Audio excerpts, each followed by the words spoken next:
the end of the day, it's going to be one way or another. It's either going to be when somebody borrows and you're using that debt, is that going to produce productivity so that in hard money terms, that money can be paid back in a way where, okay, it paid off in a productivity increasing way? Or is that not going to be paid off? And somebody's always going to pay, but it's going to be the bondholder, it's going to be the cash holder who is going to pay if that doesn't come back with real productivity. And right now, it was an emergency situation with COVID mixed with a political situation to disperse a lot of money. And that's what we have. But it's not ending there because that's the new policy. So can I infer then that you're suggesting we're going to have an inflationary period ahead because of this, what you just outlined? There are two types of inflation. Okay. Let me just clarify.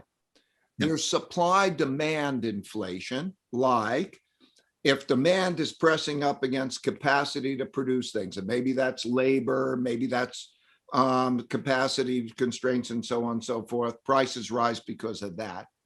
And then there's monetary inflation. And monetary inflation is because the currency and the value of money goes down. And so you can see, like in the 1970s, stagflation. You could see inflation is not coming from the first of those types of inflation. It is coming from the second of those types of inflation. And the way that would occur is because people don't want to own bonds. To me, it's pretty crazy to want to own cash or bonds. Okay, we can get into why that is. But if you have that movement out of like that type of financial assets to other assets, which we are seeing, then that has the effect first of causing financial inflation. In other words, an investor shifts it to another investment and they go up in value. And then that wealth effect has an effect on those items that people who acquire the money want to spend on. So maybe it's on penthouses or maybe it's on something else, but it depends how that's spent. I'm more worried about the monetary inflation, which would look something like a currency defense.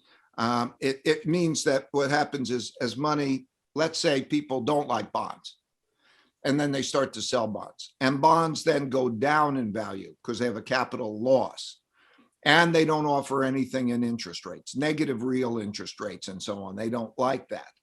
Then the Federal Reserve or other central banks are faced with the choice of either rates rise, and that is bad for financial asset prices and it's bad for the economy, or they make the purchases. They make money and they make the purchases of that. And that then produces more of a monetary inflation. So it's the second that I'm more concerned with. But the supply demand of debt will be, I think, the big driving influence. And I want to emphasize this because so many people say, okay, well, here, they look at this stock or they look at this. But what you saw was the V bottom in all markets and so on. And that was due to debt and money dynamic happening.